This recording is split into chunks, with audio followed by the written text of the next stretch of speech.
Je suis très heureuse d'être parmi vous et d'avoir pris connaissance déjà des discussions d'hier.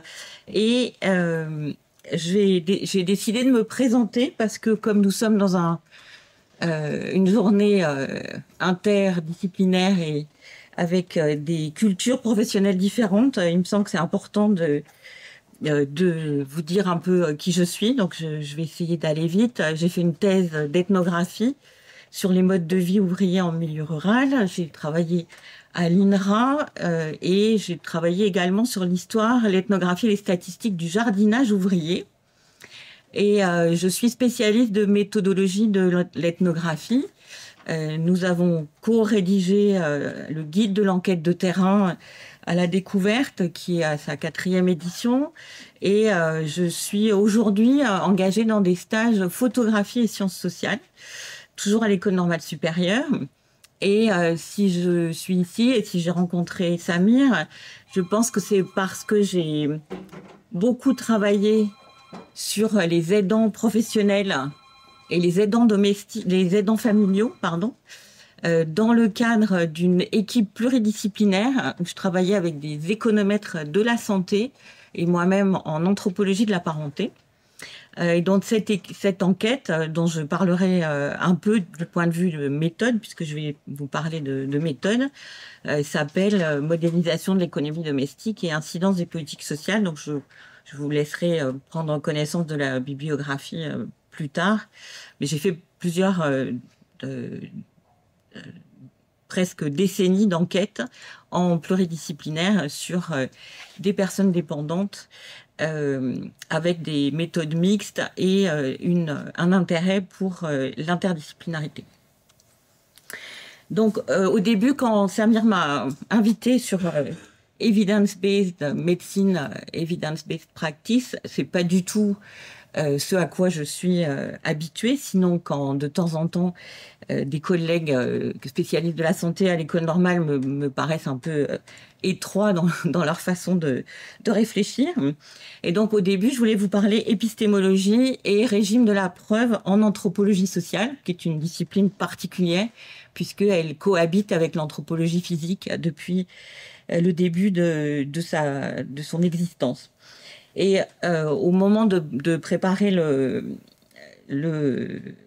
mon exposé, en fait, j'ai décidé de vous ouvrir des coulisses de la recherche en sciences sociales, à la fois en ethnographie, enquête directe par immersion ou par distanciation, et le lien possible avec les enquêtes statistiques non interventionnelles. Donc, dans plusieurs disciplines, la science normale au sens de Kuhn, donc le paradigme, on va dire, est-elle en voie de bouleversement? On sait aujourd'hui que les innovations techniques, les financements ciblés et la crise de croyance dans la science moderne occidentale ouvrent un moment qui pourrait être favorable à la réflexion sur l'interdisciplinarité, sciences biomédicales, sciences sociales, et au sein des sciences sociales, un moment favorable à une méthodologie mixte, ethnographie, statistique.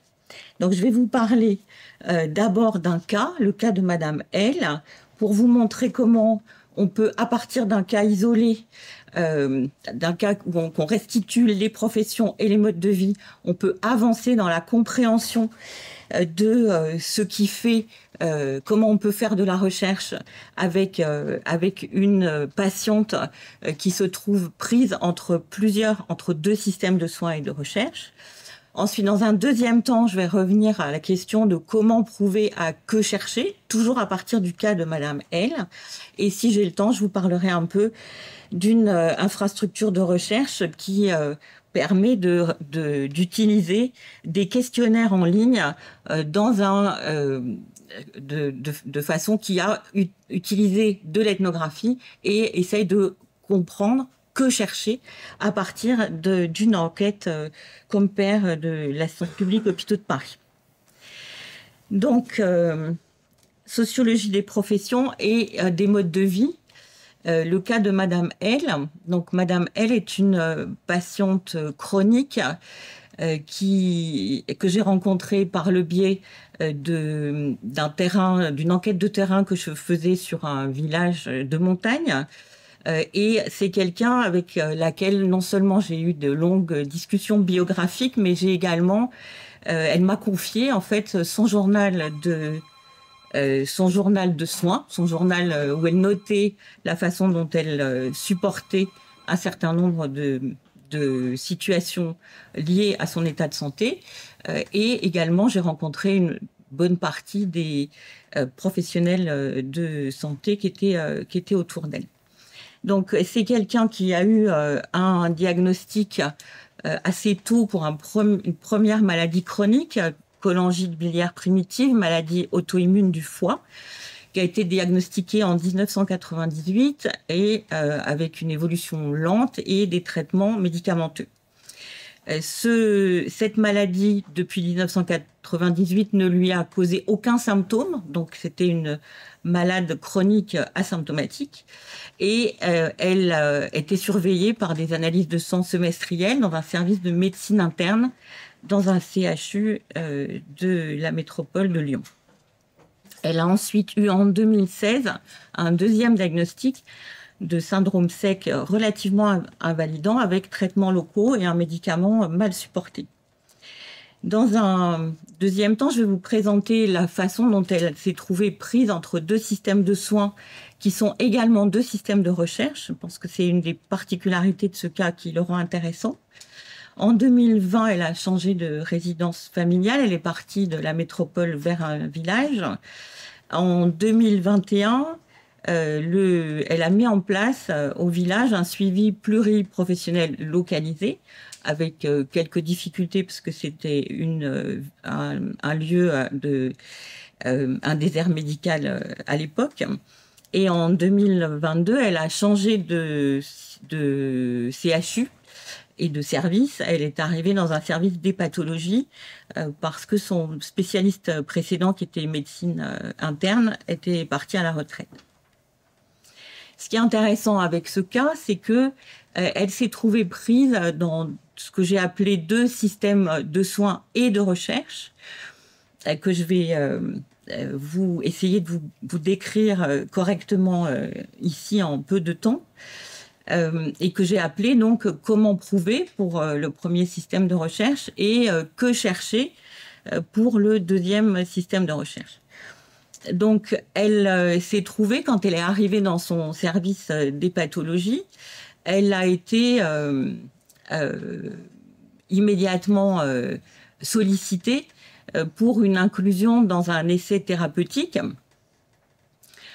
qui a donné lieu donc pendant une année à un médicament supplémentaire par rapport au médicament qu'elle prenait, dont elle ne savait pas si c'était un médicament ou un placebo, ce qui est le système traditionnel pour les essais thérapeutiques. Mais donc elle s'est engagée dans l'essai thérapeutique avec beaucoup de conviction. Et elle s'est progressivement posé des questions qu'elle a partagées avec moi. Et j'ai également été observer comment ce service se trouvait dans une situation particulière. C'était un ancien service qui était lui-même qui faisait lui-même ses propres essais thérapeutiques et qui depuis peu avait été au fond contraint de passer par une entreprise américaine qui faisait des essais thérapeutiques à l'échelle mondiale, et le service se plaignait beaucoup d'être passé d'un essai thérapeutique que le service maîtrisait de A à Z à un système où toute la bureaucratie passait par des traductions, des formulaires traduits de l'anglais au français et quelque chose d'assez tatillon sur les formulaires. Donc les formulaires dérangeaient finalement davantage le service que la patiente, qui trouvait que, puisqu'on lui demandait de faire ça, elle le faisait, mais elle voyait bien que c'était pas complètement accepté dans le service hospitalier.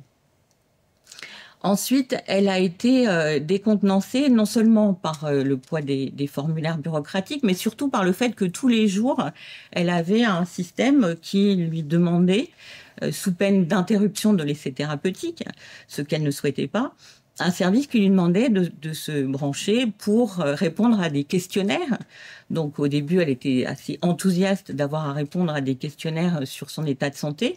Et progressivement, elle s'est rendue compte que le questionnaire était toujours le même et ne la concernait absolument pas, puisque c'était un questionnaire qui lui demandait tous les jours si elle avait du prurite et quel était le niveau de son prurite. Et elle n'avait jamais eu aucun prurite. Donc elle a essayé d'abord de contourner le questionnaire, et donc elle s'est fait remettre à sa place puisqu'elle avait d'autres symptômes que le prurite qu'elle essayait de faire valoir sur le questionnaire. Du coup, c'est là qu'elle a commencé à faire un journal de l'essai thérapeutique.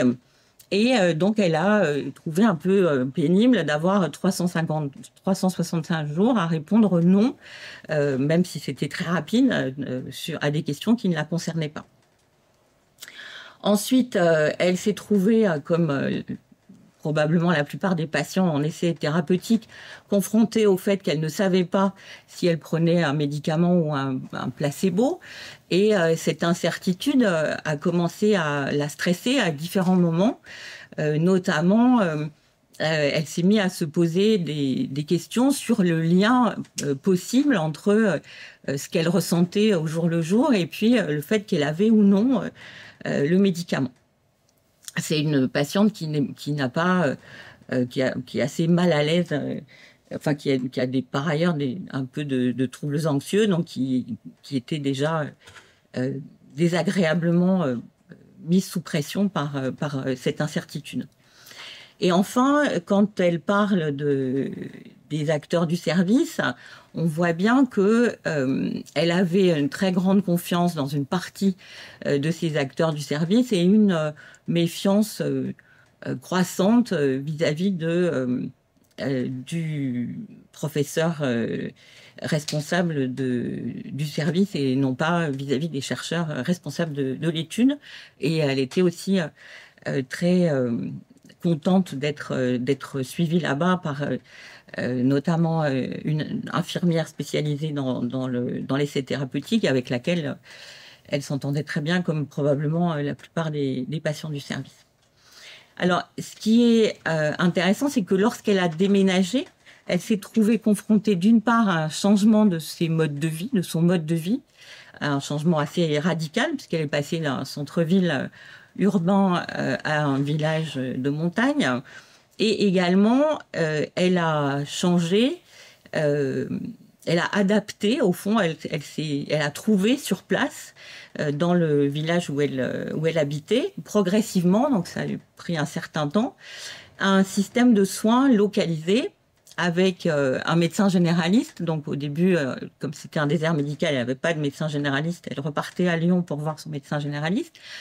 Et puis, une spécialiste de physionutrition phytothérapie, des masseurs kinésithérapeutes qu'elle voyait lorsqu'elle avait des problèmes annexes pas liés à sa maladie de foie ni à son syndrome sec. Donc, au fond, elle a installé une solide relation de confiance localisée en coordonnant elle-même différents acteurs locaux, certains qui se connaissaient déjà, d'autres entre lesquels elle faisait les liens.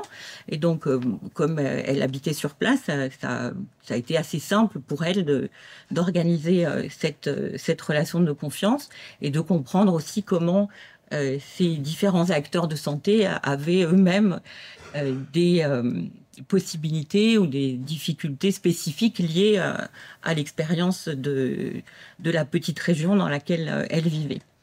En revanche, quand elle repartait à Lyon tous les mois pour son essai thérapeutique, elle sentait que ce qu'elle pouvait dire de ce qu'elle faisait par ailleurs du point de vue de son mode de vie, puisqu'elle a changé d'alimentation, elle a fait du sport, elle a transformé son mode de vie, et elle sentait que c'était assez difficile de donner une place à ces acteurs de proximité, on va dire, par rapport à la hiérarchie hospitalière.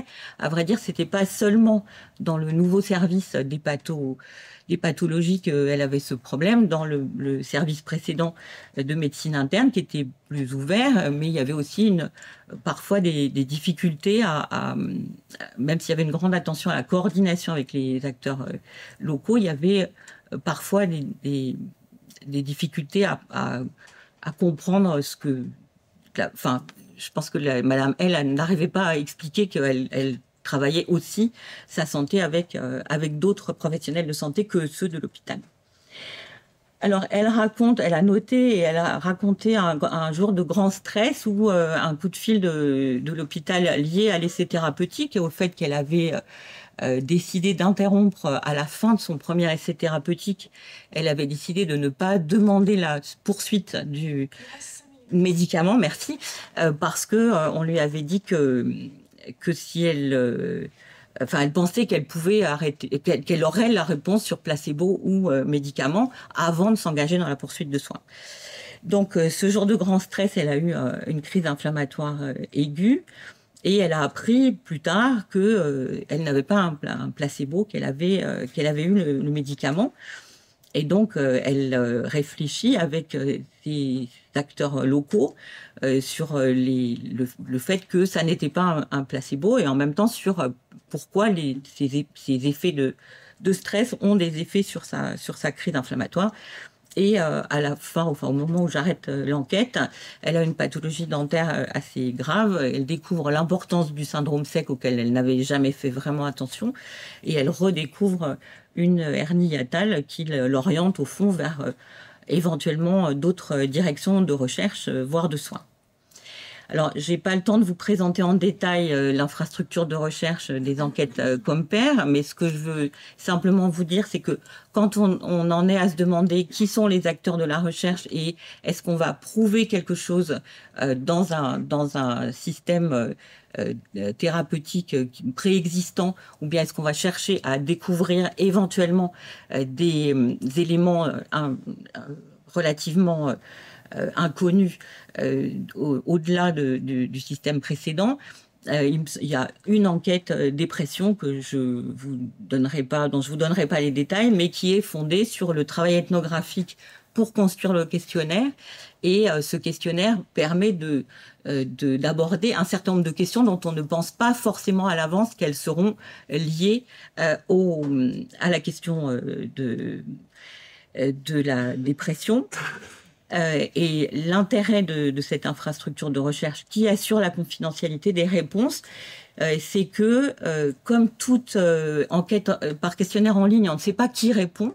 Donc on a un biais de sélection qu'on n'arrive pas à détecter, mais que les enquêtes Compare finalement peuvent mettre à jour en observant, comme je vous le montre ici, par des enquêtes supplémentaires, une question qui porte à la situation financière des participants, qui permet en fait de constater que ces participants sont nettement plus aisés que la moyenne de la population française, qui est probablement lié au fait que l'enquête se passe en région parisienne, et je pense que c'est une façon aussi de refaire intervenir des éléments sociologiques classiques. Donc hier on parlait du diplôme, mais on peut parler aussi des revenus, qui permettent de changer éventuellement, enfin en tout cas de savoir qui répond et qui ne répond pas à ce type de questionnaire. Donc je vais terminer avec quelques conclusions.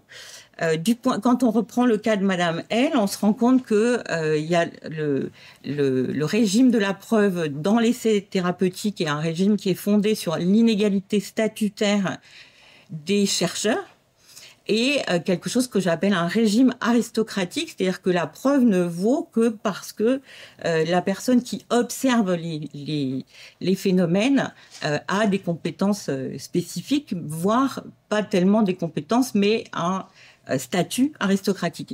La question du régime aristocratique de la preuve, c'est une question qu'on a traditionnellement en anthropologie sociale, puisque les anthropologues étaient les seuls à aller sur leur terrain lointain.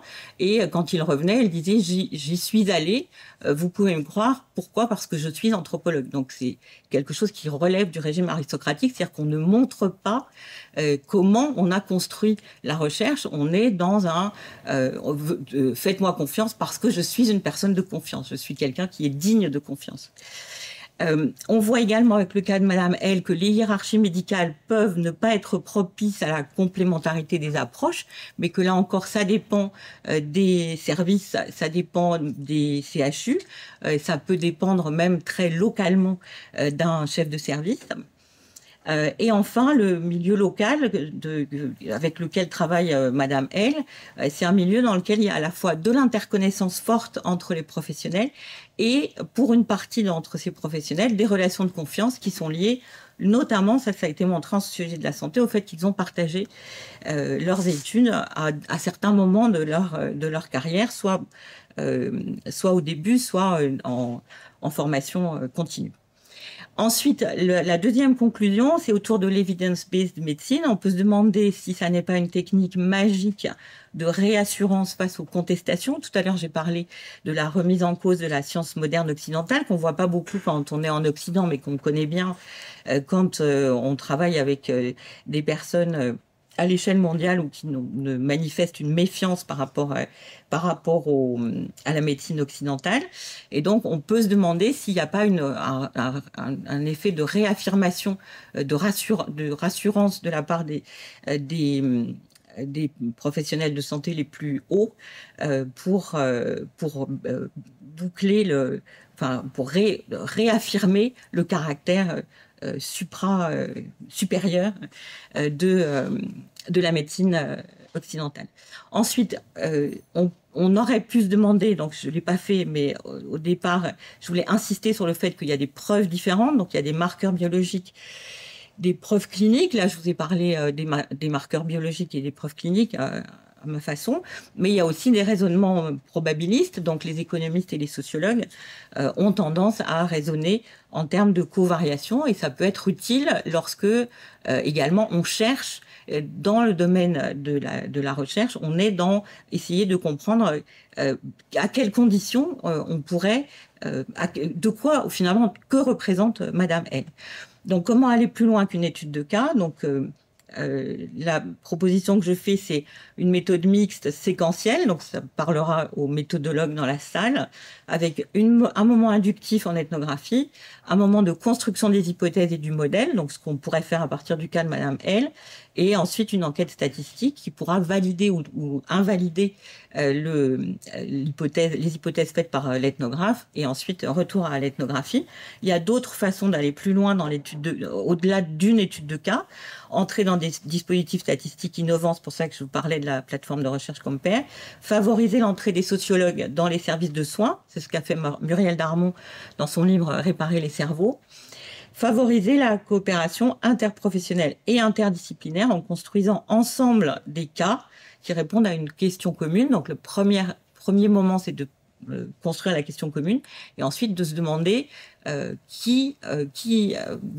fois qu'on a posé cette question, qui va demander des compléments à d'autres et quitte à charge de revanche pour une autre fois. J'ai travaillé avec des archéologues. Les archéologues, c'est l'archéologue qui commande, et ensuite il va demander des paléontologues, des palynologues, de toute une série de travaux extrêmement sciences de la nature et très pointus qui vont aider l'archéologue à répondre à la question qu'il se pose. Donc ça, c'est quelque chose qui est habituel dans le milieu de l'archéologie et qui pour l'instant ne l'est pas dans le milieu des sciences sociales en lien avec les sciences biomédicales. Je vous remercie.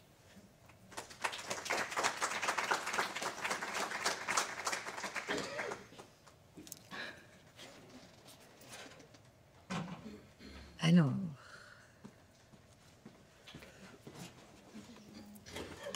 Je suis sur la Facebook. Je vais passer le micro. Hein. Oui, vas-y. Ah, pardon. Je vais le rallumer. Merci. Voilà. Comme ça, moi, je prépare pour la prochaine intervention. Tu réponds. Alors, j'ai vu qu'il y avait un commentaire.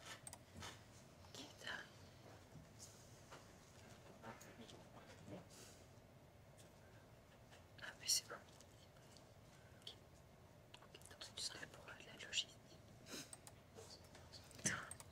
Il est trop tôt pour les questions.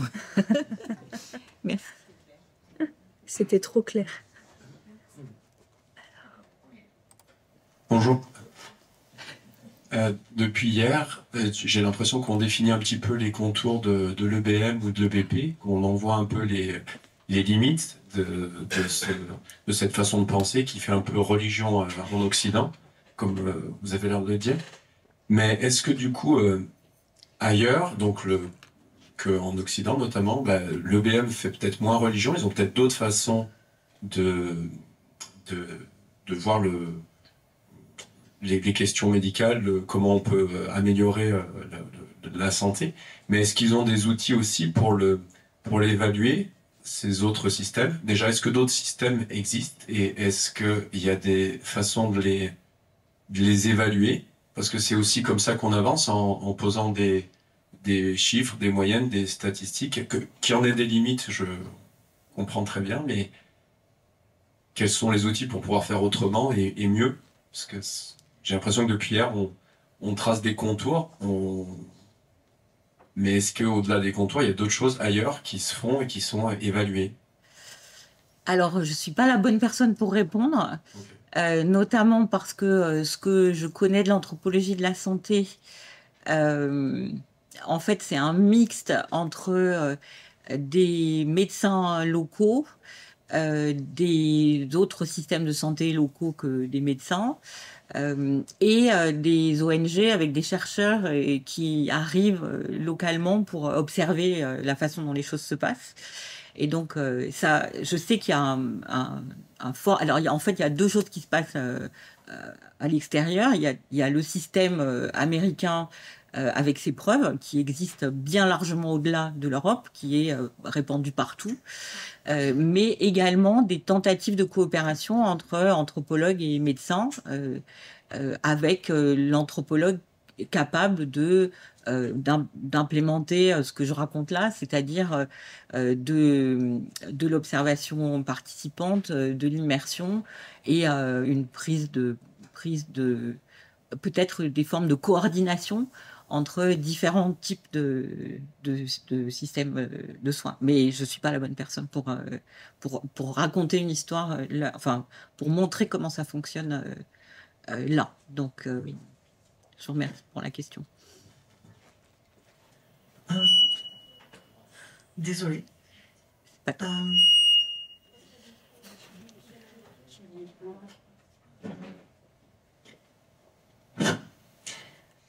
J'aurais aimé en savoir plus, puisqu'on a 10 minutes, sur les dispositifs statistiques innovants.